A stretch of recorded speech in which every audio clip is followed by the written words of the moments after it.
Hello. What I'm hoping to do here is review Chapter 5 in abridged format, so you don't have to spend a lot of time, because I know we spent a lot of time in Chapter 5, but I wanted to have you have a really good score on the test.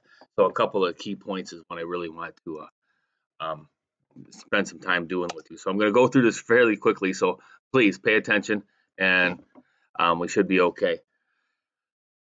Some of the key terms of the first part of Chapter 5 are contingent workers, somebody who has no long-term contact for employment.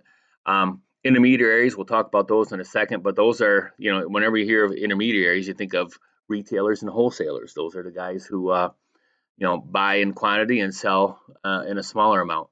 And then service businesses like doctors, lawyers, lawn care people, barbers, they're not the least paid people in our economy. They just happen to produce services rather than goods.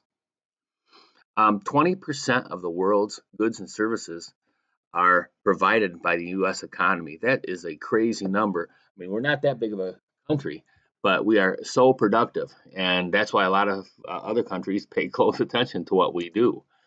Um, Several groups that will increase. It's a changing workforce out there. So younger workers are going to be growing in the workforce. Asian, Hispanics, African American groups, women, white males is not showing up on this list, right? Because that's not going to increase. That's not good or bad or anything else. It's just what it is. So we need to make sure we're aware of the environment that we're working in. The roles of business, there's two roles, and we talked about this.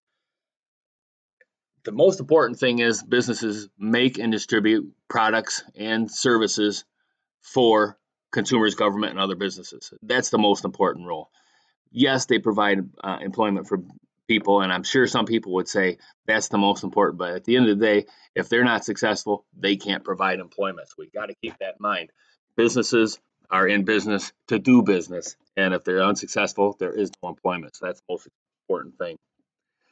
I left this slide in because, really, if you can come up with something other than on this list that businesses do, I'll be surprised. This is a great list.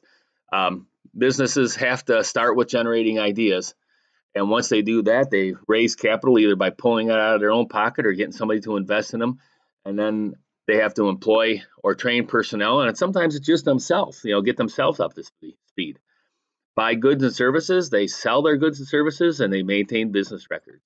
At the heart of it, that's what businesses do. I love this chapter because it just, really breaks it down to brass tacks. Types of businesses, we have producers, intermediaries, and service businesses. Producers, there's three different types. The book makes a difference of, and I thought it was interesting that they make a distinction between extractors, farmers, and manufacturers, where extractors are the people who take the natural resources like they find them. They mine the ore. They cut down the trees. They pull the oil out of the ground. They're the extractors. They take resources from nature. Where farmers, yes, they're getting it from nature, but they're planting the crops. They're raising the cattle. So there's a key distinction between farmers and extractors. And then manufacturers takes the products either from the extractors or farmers and manufactures into something that consumers can use, right? So, or other businesses, I guess. But they take the oil and refine it and make it something your car can burn. They take the corn and make it into cornflakes. So extractors, farmers, manufacturers. I think it's an important distinction.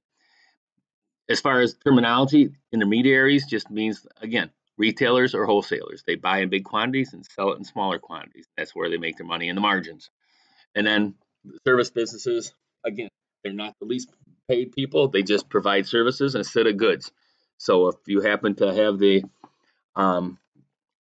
training to be a doctor or a barber or something like that, you're providing a service. Business ownership, we talked a lot about that. Proprietorship, partnership, and corporations. I'm not going to spend a lot of time on that because proprietorship and partnership are pretty much the same thing, except proprietorship is one person and partnership is a bunch.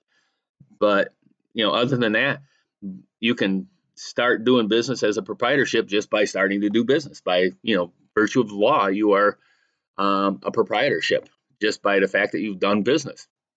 A corporation definitely requires a lot more regulation. So um, you better have a board of directors. You better have your articles of incorporation. You better have your stockholders and or at least your minutes of the meetings and that kind of stuff. But the great thing about a corporation is you can change ownership a lot easier and raise capital a lot better. So um, three types of ownership. We'll talk about the different types of ownership in a second. I already talked about this. Corporation better have, um, well, just think of it as a separate legal entity. The corporation can borrow money in the corporate name. They can be sued as a corporation. They have to pay taxes as a corporate. They are a separate legal entity. And as such, they have to have a board of directors who has the ultimate authority. That's how profits are distributed. The board of directors says, okay, we can pay a dividend. We can let the shareholders be a part of, take advantage of the profits. And they are the actual, ultimate authority. And so there you go. Choosing a different type of ownership, we already talked about this. I'm not going to spend a lot of money. Partnership, proprietorship, so easy. Best idea to have a partnership agreement in writing, but legally you don't have to have it in writing. And we already talked about corporation, where you have to have the articles of corporation and that kind of stuff. The corporation is by far the most complex type of business form. It requires more bureaucracy, and the government wants to get involved because there's a lot of opportunity for people to take advantage of stockholders and stuff. So the bureaucracy isn't bad; it's just necessary in a corporation. But you still have the legal liability limit, because if you're a stockholder, nobody's going to sue you for your personal assets, which is cool, and you get to take advantage of corporate profits. A couple other types of business ownership we kind of touched on. I want to make sure we talked about before you take the test, and that's joint venture and S corp. A joint venture is limited amount of time. So a joint venture can be with two proprietorships. It can be with two corporations. It can be an agreement amongst a corporation and a proprietorship, or an LLC with a proprietorship, or whatever. It doesn't matter. It's two entities that get together for a limited amount of time. So I'm imagining, for instance, maybe there's a huge oil spill somewhere, and two entities get together for a limited amount of time to clean up the spill. So maybe they'll have a joint venture to, one person has the boats and the other person has the technology to clean up the oil spill, or something along those lines. It's a limited time deal. An S corporation is similar to an LLC. It's just less legal requirements, but there's still significant legal requirements. The LLC is probably the much more beneficial way to go, but the S corp has some abilities that the LLC probably doesn't have, and that would be raising capital. So that's a big plus, obviously, because businesses need capital to grow and expand and that kind of stuff. And I hope you know this slide because we've covered it so many times. LLC is beautiful. Pass through taxes and no personal liability to owners. Nobody's going to take your house if you're doing the LLC correctly. If you just, which I want to make that distinction. As long as you're following the rules of the LLC, you have the limited liability to the owners, which is really cool, and a lower taxes. I put nonprofit on here because it's the same thing as a corporation. It really is. There's no real difference, except the government has to approve the purpose of the organization for a nonprofit. And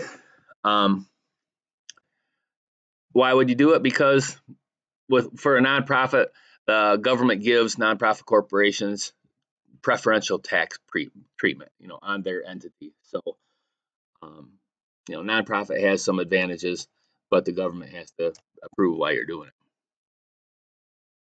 it. And I think we talked about LLC talked about that. Cooperatives, really is just group bargaining power. So, if you're a part of a cooperative, you not necessarily a part of a business as far as saying, the business, actually, you could have a business cooperative, but other businesses are members of the cooperative, and they're able to take advantage of the bargaining power that numbers gives people. And franchises are, given business. I never heard of it actually put this way, and I like the way this book did it. You're given permission to operate in a specific way. So you can't just open a fast food hamburger place and have arches that look a lot like McDonald's. A franchise is where you are given permission to operate a McDonald's. If you want to own a McDonald's, that's fine. You're a franchise, and they will help you so much that you are almost guaranteed to succeed. And you're given permission though to operate as McDonald's. And there's a lot more to this topic, but being that this is the abridged version, I'm going to go on.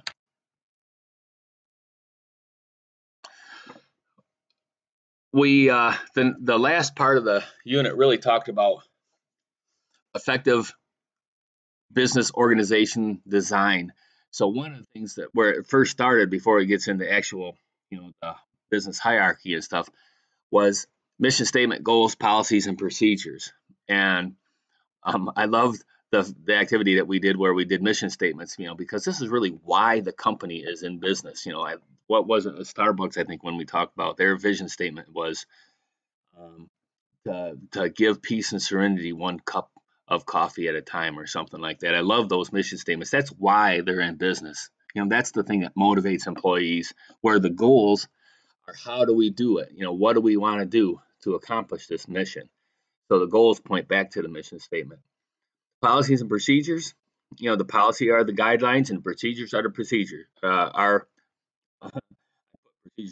that doesn't make much sense, but the example I think I used in class was your company might have a policy that they're happy to support local organizations like Business Professionals of America and their Gobblapalooza thing.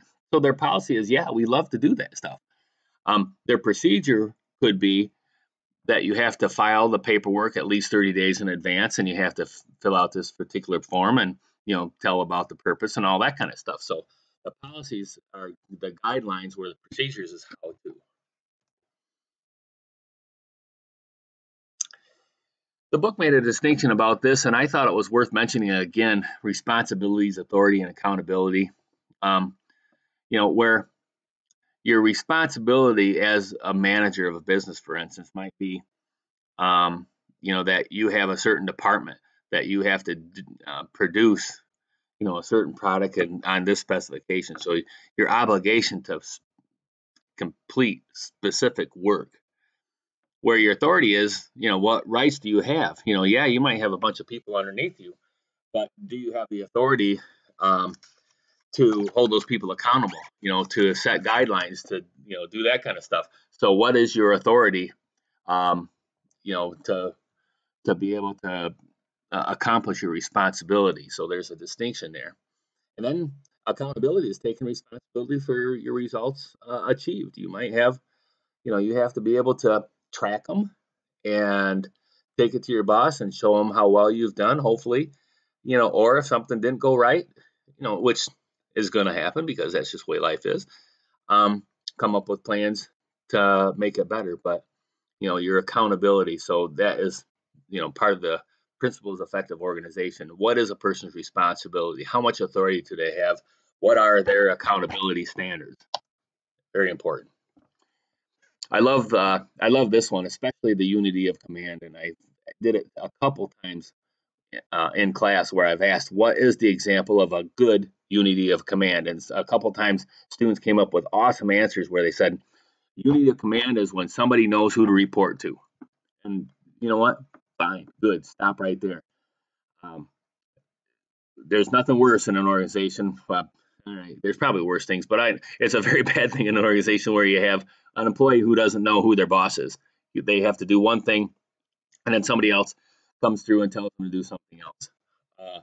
So clear reporting relationships. Who do I report to? Who reports to me? Very important for efficiency. And then the span of control is the number of employees assigned to a particular work, task. How many employees do I have? You know, how many people do I have underneath me? How many managers do I have? How many people are underneath each one of those managers? So that's the span of control. And then right at the end of the chapter that we talked about this, and we did an activity with um, organizational structures, and probably the most frequently used one is the functional organization structure. I'm going to pop forward here a little bit. So this is the functional organizational chart, which makes a lot of sense, at least in a gut level, where you have a president up above, and then you have different parts of the businesses, segments of the business underneath them. So one guy might be in charge of finance, the other guy's in charge of how things actually get done in the factory, the VP of operations. Another one might be all about marketing and all the people who help sell the products and that kind of stuff. And then underneath them, they have their staff who have a span of organization underneath them. So that's the functional organization structure. A new one, and if you Google this, you'll see a lot of stuff about matrix organizational structures. And there's, the problem with functional organizational structures is sometimes people lose sight of the whole big picture. They don't really see what their role is in the end product. Where with the matrix organization structure right here, as we've seen here, they still have elements of the functional organization structure where you have the top management and then all the sub managers.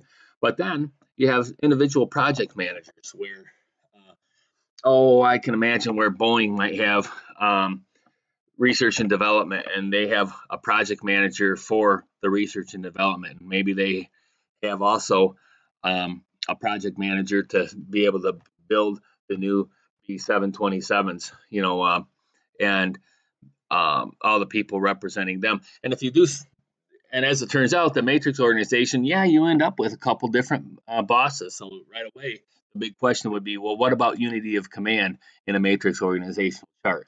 This is a deep subject, it really is. And if you do some Googling around, you'll find that there's benefits and disadvantages of the organization chart. And at this point in this class, really what I want to do is make sure that you know that there's such a thing as a matrix organization chart. And it's project based, and there are definitely some benefits. And one of the biggest benefits is the individual subunits feel like they have more ownership in the project itself. They don't lose sight of the fact that they're putting out a product. And so that's the benefit of matrix organization chart. Where I suspect that you'd probably find more functional business organization charts in industry. So that's the end of it. This was the abridged version, and I hope you do well on the test.